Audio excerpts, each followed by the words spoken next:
Mark's Gospel notes that prophets are often more honoured in places where they're less known. This is the second poem by Frank Mansell requested, and having died in living memory, he's still well known to many hereabouts. I mention this because the evident misogyny in this poem does not, from the words, feel an innocent of its time joke. I don't think it's just in the way I've read it.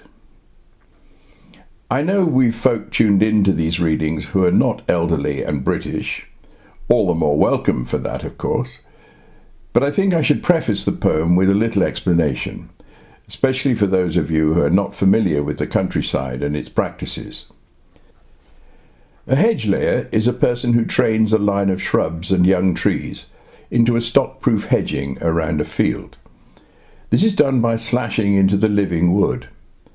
The cut made does not go completely through the wood, but allows the hedger to bend the branches horizontally, so it continues to grow along and not up, ultimately forming a thick hedge. A billhook is the curved machete-like tool used to do the slashing, and the work is referred to as laying a hedge, hence the title is a pun. The chain referred to is an old British measure of length. It's 22 yards long. There are roughly 50 chains in a kilometre. The chain derives its name and measure from the iron chains early surveyors used to measure distances. It's also the standard length of the wickets, between the wickets, of a cricket pitch, although I realise none of these reference points may assist an American citizen. The hedger gets paid 6 shillings for each chain of hedge laid. There were 20 shillings in a pound sterling. This poem is for my friend Chris Fry, a talented musician who lives with the lovely woman at the bottom of my hill.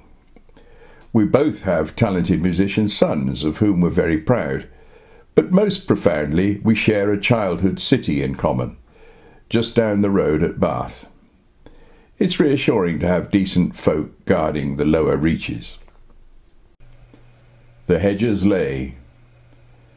I'd sooner go hedging than build a stone wall, or pick up and place it and hope it don't fall when the east wind blows bitter and keen through the trees. I'd sooner lay blackthorn than dry wall and freeze. I'd sooner go hedging, the best thing I know, for anger and anguish and woman made woe. No matter how hurt or injured I feel, a tussle with blackthorn will help it to heal. I'd sooner go hedging than read in a book, for more you get thinking, the darker things look.